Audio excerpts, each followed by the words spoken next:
Welcome to Aussie Biology.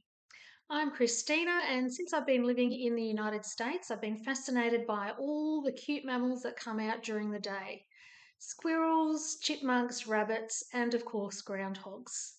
In Australia, most mammals are nocturnal, and many are threatened to the point that they have very limited ranges and or low numbers that make them even more difficult to spot. Just to qualify that, it is easy to see kangaroos if you're out and about in the country, and most people will have experienced possums, which have adapted quite well to all their trees being cut down by moving into roof spaces in people's houses. And we do have rats and mice, introduced and native, that you'll see from time to time. But usually, when you're out and about in Australia, the wildlife you're most likely to see and experience are the insects, birds, and reptiles. So I wanted to learn more about the groundhog because I'm not used to seeing lots of small mammals around. At the same time, I'm going to introduce you to the wombat because the wombat and groundhog are both digging mammals and they fill a very similar ecological niche. Now, you won't see wombats where I'm from, Western Australia, but they do have a big range, and they can be seen in Tasmania where they have a lot of wilderness to live in and go about their business unperturbed by humans. I've seen lots of photos of wild wombats in Tasmania. First off, groundhogs are a lot smaller than wombats. They can be 3 to 10 times smaller than a wombat.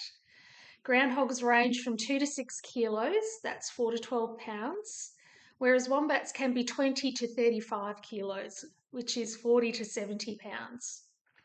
Groundhogs are diurnal, active during the day, and wombats are nocturnal. And of course, the wombat is a marsupial, it has a pouch, and the groundhog is a placental mammal. They're both vegetarian, eating very similar foods, but the groundhog sometimes eats eggs, insects, and baby birds. So I'm going to have to award a point to the groundhog for versatility there. They both have very similar teeth structure. The wombat teeth are described as being rodent-like, with those large front incisors and molars at the back, and the groundhog is a rodent, it has the rodent teeth. They both have powerful legs and claws for digging burrows, and they're both considered pests by farmers. That's because they eat crops and gardens, they can undermine foundations with their burrowing, and damage farm machinery when the machines are driven over burrows that collapse and the machinery falls into them. Wombats also because they destroy fences by burrowing under them or just walking through them. But because of their burrowing behaviour, they both provide the ecological service of turning over and aerating the soil and providing homes for other animals. Now, let's look at their differences. The conservation status of the groundhog is least concern, and they are everywhere. For the wombat, the news is not so good. They are all protected. The northern hairy-nosed wombat is critically endangered, and the common wombat is under significant threat. The southern hairy-nosed wombat is near threatened. So that's another point for the groundhog. Great conservation status. A big clue as to why the wombat is so threatened is that in 1905 they were declared vermin, and in 1925 they had a bounty put on them so people could kill them and get money for them. This is because they were eating farm crops, damaging fences, and their burrows were being a pain in the neck to farmers. But fortunately, they're all protected now. But another reason for their conservation status would likely be their very low production rate. So the gestation period for wombats is 20 to 30 days. For the groundhog, it's 30 days, and the wombat is sexually mature at 18 months. The groundhog is described as starting breeding in its second year, so about the same as the wombat.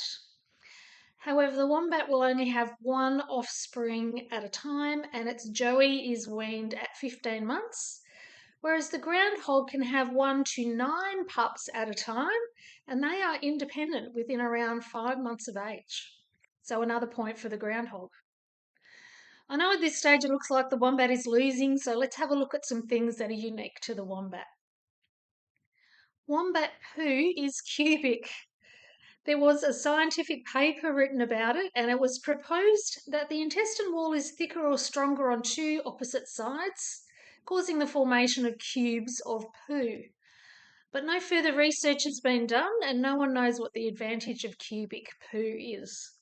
But the groundhog has ordinary poo, so 1 point for the wombat. At this point, I thought the groundhog should get a point for being able to hibernate. However, the wombat can live in a wide range of conditions from arid to alpine, and it doesn't need to hibernate, so I'm calling that a draw. Both animals are territorial and can be aggressive. They can both defend themselves by biting and scratching, and given the size of their teeth and claws, that would not be a very pleasant experience. However, the wombat has an extra tool in its arsenal. Its posterior end is toughened with cartilage, so it can go into its burrow and present its rear end to the attacker without much chance of sustaining much damage. It also has a very short tail to prevent rear end attacks, so another point for the wombat. The wombat has been known to defend itself against people by running into them and knocking them over. A groundhog, I think, could only do this if it teamed up with about 8 of its mates. So 1 more point for the wombat.